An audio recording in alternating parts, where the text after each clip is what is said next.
Halo semuanya, selamat datang kembali. Apa kabar kalian semua? Semoga baik-baik saja. Pada video kali ini kita akan membahas spoiler lanjutan dari sebuah film animasi yang berjudul Perfect World.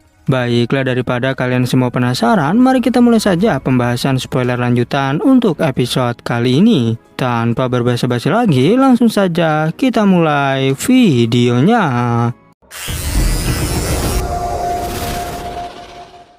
Cerita ini berlanjut, kita diperlihatkan Di Chong yang sudah kewalahan melawan Si Hao. Saat itu datang pelayan tua Istana Abadi yang berniat menyelamatkan Di Chong. Namun Chi Daolin tak tinggal diam karena muridnya itu sedang dalam ancaman. Chi Daolin tentu menjadi marah karena berani-beraninya pelayan tua menekan Si Hao. Bahkan ia langsung menyerangnya menggunakan tangan raksasa. Yang hal itu membuat pelayan tua tersebut gemetar ketakutan.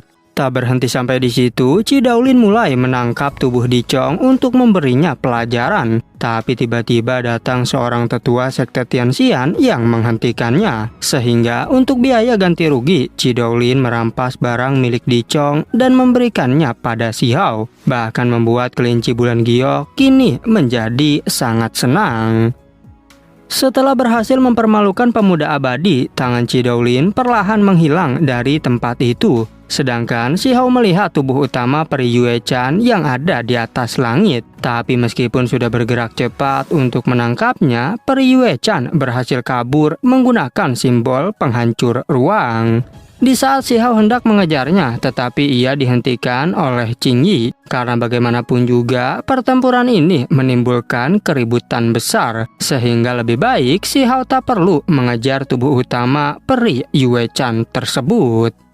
Kemudian Kong Qiuji pergi dari Akademi Tianxian dan ia merasa tenang mengetahui bahwa Si Hao baik-baik saja. Dirinya pun berpamitan dan segera pergi dari sana. Tak hanya ia saja, rupanya kelinci dan Chow Yuseng juga berniat untuk pergi. Mereka sepakat menjadi aliansi dengan Si Hao di kompetisi 3000 provinsi karena mereka akan berjuang untuk mendapatkan keberuntungan bersama. Singkat cerita, malam hari pun tiba. Si Hao dan Qing Yi berjalan bersama di bawah sinar rembulan. Qing Yi mengatakan bahwa ia akan segera pergi. Dirinya tidak berniat untuk bersaing di Akademi Tianxian, melainkan hanya ingin mencari tempat yang berbeda.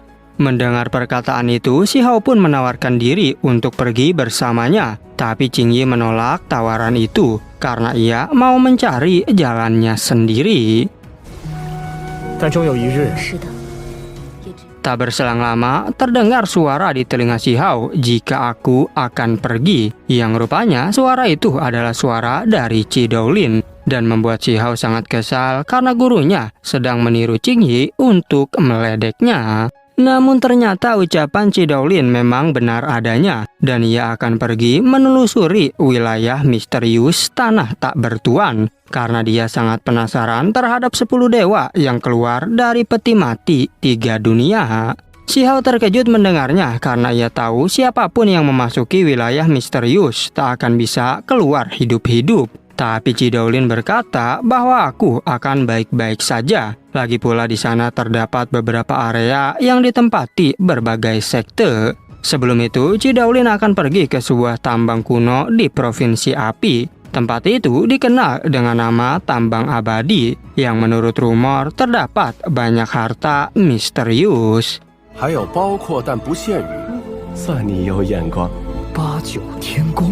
Mendengar perkataan gurunya membuat Si Hao ingin ikut ke sana karena mungkin saja ia bisa menemukan benda yang bagus di sana juga sehingga mendapatkan bekal untuk kompetisi 3000 provinsi.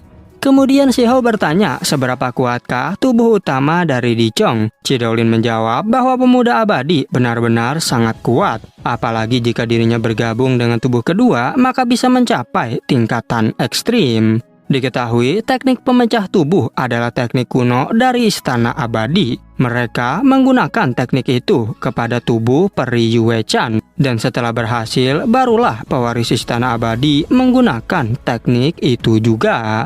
Teknik membelah diri ini diciptakan oleh keberadaan abadi. Mendengar nama itu tentu membuat Si Hao terkejut, dan ia teringat tentang keberadaan abadi yang ditekan oleh gunung 5 fase. 为三世通关， 这老头去过那么多大教派， 起源于仙国。 Menurut rumor yang beredar, jika keberadaan abadi adalah anak Anumerta dari makhluk tak tertandingi di zaman kuno, dan mungkin juga memiliki keterkaitan dengan hewan legendaris yaitu Kunpeng. Kini Si Hao mengerti mengapa keberadaan abadi ditekan oleh gunung 5 fase, karena sosok ini sangatlah kuat sehingga sulit untuk dikendalikan. Teknik yang digunakan oleh Istana Abadi tidaklah sempurna, karena mereka hanya mendapat sebagian kecil saja dari teknik keberadaan abadi. Sedangkan saat ini keberadaan abadi sudah pergi ke wilayah misterius. Setelah itu, Si Hao bertanya tentang pertarungan 3000 provinsi. Cidolin menjawab tempat pertarungannya berada di area abadi yang sangat luas. Keberuntungan alami menjadi alasan kuat bagi semua praktisi untuk bertarung, dan ada banyak sekali benda suci di tempat tersebut. 原石而已，你看不起谁呀？ 何容易？踏入神火境封神。 Benda suci itu antara lain kayu suci dan buah dewa surgawi, hingga inti abadi juga ada di sana. Sedangkan Cidolin berharap jika Si Hao bisa mendapatkan semua benda itu. Si Hao bertanya lagi tentang bahaya yang ada di tempat itu. Cidolin memberitahu kalau di area abadi setiap saat sangatlah berbahaya. Apalagi Si Hao juga harus berhati-hati terhadap klan surgawi. Meskipun klan surgawi telah menderita kekalahan, tetapi mereka tidaklah sederhana. Karena sebelumnya ada seorang pemuda yang bergabung dengan 3 batu mandat surga. Dan sosok ini dikenal dengan sebutan 3 batu raja surgawi.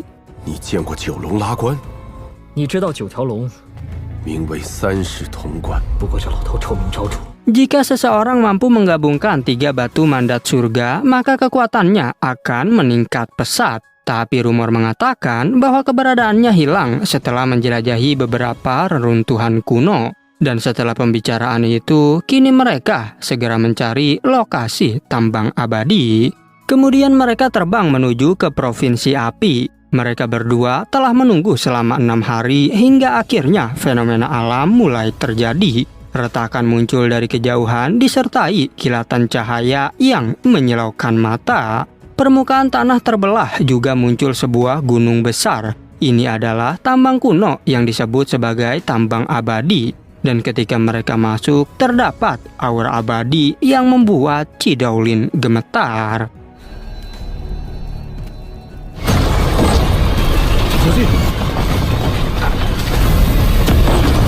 Walaupun terlihat megah, gua itu sepertinya dibuat oleh seseorang untuk tempat tinggal. Cidolin merasa gua ini ditinggalkan oleh keberadaan terlarang yang tak tertandingi. Yang hal itu membuat mereka berdua terkejut melihatnya. Tak berselang lama, mereka menemukan sebuah batu yang disebut sebagai batu asal lahir dari kekacauan utama. Dan harganya mirip dengan batu dunia yang merupakan harta karun tertinggi. Setelah itu, mereka lanjut menjelajah ke pedalaman. Namun mereka tak bisa tinggal di sana terlalu lama karena tambang abadi akan menghilang jika waktunya telah berakhir. Dan untuk muncul kembali butuh waktu hingga ribuan tahun. Setelah menemukan batu asal yang sangat besar, mereka melanjutkan perjalanan. Dan kini menemukan sebuah istana kuno dengan energi abadi. Di dalam kabut, mereka melihat beberapa patung dewa ditasbihkan dengan kekuatan misterius. Kemudian Si Hao duduk untuk mendapatkan pencerahan di tempat itu. Namun secara tiba-tiba, Cidolin terkejut melihat ke arah Si Hao. Karena di belakang kepalanya muncul cincin cahaya yang mengembun dan menjadi keberuntungan seperti cermin. Cincin itu membuat Si Hao terlihat seperti seorang biksu kuno. Lalu cincin ilahi di belakang tubuh Si Hao berputar secara tiba-tiba. Bahkan cincin ilahi tersebut mulai memperlihatkan setiap ukiran jejak bilah dari penduduk, matahari, dan bulan. Tak hanya itu saja, bahkan setiap jenis makhluk hidup dapat terlihat di dalam cincin ilahi. Ji Daolin tak percaya bahwa Xi Hao mempunyai kemampuan seperti itu. Sehingga saat itu juga Ji Daolin segera melihat diagram yang dipantulkan dari pinggiran ilahi. Dan benar saja pantulan itu sama seperti yang ada di tembok batu tersebut. Lalu Ji Daolin menjelaskan bahwa benda-benda tersebut memiliki makna sejati Dao yang cukup besar. Mendengar penjelasan dari sang guru membuat Xi Hao kebingungan. Dan saat ia menoleh ke belakang, cermin itu ternyata telah menghilang. Bahkan Xi Hao juga tak bisa mencari keberadaan cermin ilahi itu. Namun tiba-tiba tatapan mata Ji Daolin seketika menajam saat melihat cermin ilahi. Dan sepertinya Ji Daolin menyadari suatu hal yang sangat penting saat ini. Tetapi Ji Daolin tak bisa memberitahu Xi Hao karena ini bukanlah waktu yang tepat. Setelah itu Ji Daolin menyuruh Xi Hao untuk terus fokus meningkatkan kultivasinya. Kemudian Ji Daolin segera bergegas mendatangi para dewa yang ditasbihkan di sana. Bahkan saat itu Ji Daolin melihat patung dewa yang sedang menyembah sebuah harta abadi. Dan di dalam harta abadi tersebut ada beberapa batu yang sangat berharga. Di antaranya ada batu patahan surga, batu dunia, batu asal, dan batu lainnya. Xi Hao sangat terkejut melihat harta abadi yang ada di hadapannya. Karena harta abadi itu adalah inti dari harta karun tertinggi yang pernah ia temui. Kemudian Ji Daolin segera menyiapkan diri untuk mengambil harta abadi tersebut. Namun dirinya kebingungan mengapa harta abadi itu tak bisa ia ambil. Lalu Ji Daolin menyadari bahwa semua itu hanyalah ilusi. Tak mau menyerah begitu saja, Ji Daolin masih terus berusaha untuk mendapatkan batu abadi tersebut. Dan dengan menggunakan teknik seni 8 surga ke-9, Ji Daolin akhirnya berhasil mendapatkan beberapa benda abadi. Namun sepertinya semua benda abadi itu memiliki segel yang cukup kuat. Lalu tiba-tiba saja terdengar suara tangisan yang membuat mereka berdua terkejut. Tak berhenti sampai di situ, di sana juga terlihat beberapa ancaman dari dalam istana kuno. Sehingga Ji Daolin langsung mengambil harta berharga miliknya dan meraih Xi Hao untuk keluar dari sana. Namun ketika mereka berbalik, mereka menemukan tambang abadi telah tenggelam seketika. Tak hanya itu saja, tiba-tiba muncul seseorang di depan pintu masuk gua. Bahkan orang tersebut mengeluarkan 7 warna cahaya dari tubuhnya. Ji Daolin menyadari bahwa itu adalah sepotong emas abadi 7 warna. Dan ternyata emas abadi telah meningkatkan kecerdasannya agar bisa berubah menjadi manusia. Ji Daolin berkata bahwa seharusnya aku mengambil harta abadi itu. Dan aku sangat menyesal karena membuang kesempatan yang sangat berharga. Namun diriku juga beruntung karena berhasil mendapatkan beberapa harta lainnya. Salah satunya aku mendapatkan harta berharga berwarna abu-abu yang merupakan bahan abadi. Karena bahan abadi adalah bahan surgawi yang tidak terbuat dari logam maupun batu. Dan bahan ini sudah cukup untuk membuat sebuah harta rahasia.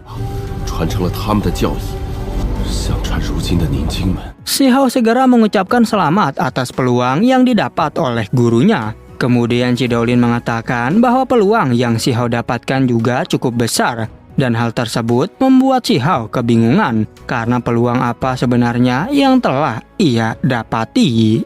Setelah itu tiba saatnya untuk mereka berpisah. Ji Daolin berkata bahwa aku akan pergi ke wilayah misterius. Kemudian Xi Hao mengatakan jika dirinya akan melanjutkan perjalanannya. Dengan menggunakan teknik transportasi, Xi Hao akhirnya sampai di Provinsi Iblis. Setelah itu, Xi Hao segera menemui kakeknya, yaitu Xi Zhongtian. Di sana Xi Hao melihat sang kakek yang sedang berkultivasi. Xi Zhongtian duduk di dalam sebuah magma, dan rambut yang putih kini telah kembali menghitam. Ketika menyadari kehadiran Xi Hao, Xi Zhongtian segera beristirahat dan menghentikan kultivasinya. Ia juga sangat senang karena akhirnya Xi Hao datang berkunjung setelah cukup lama. Xi Zhongtian mengatakan setelah berkultivasi cukup lama, energi yin dalam tubuhku akhirnya berkurang. Selain itu juga, tanganku yang putus telah tumbuh kembali. Kemudian di sana mereka berdua berbincang cukup lama. Bahkan Xiao juga menceritakan tentang klan surgawi yang telah mengkhianatinya. Lalu Xiao memberitahu bahwa Cidolin kini telah menjadi gurunya. Xiao lanjut mengatakan bahwa aku akan mengikuti kompetisi 3000 provinsi dan aku kesini untuk meminta dukunganmu agar bisa mendapatkan kemenangan. 我当是什么事呢？一是，尽管直说， 咱们得罪了诸多势力， 正好去大闹一场。 我自是相信爷爷的手段。 Dan pada akhirnya, spoiler untuk episode 152 pun bersambung. Oke, cukup sekian. Terima kasih untuk video kali ini dan sampai jumpa di video berikutnya.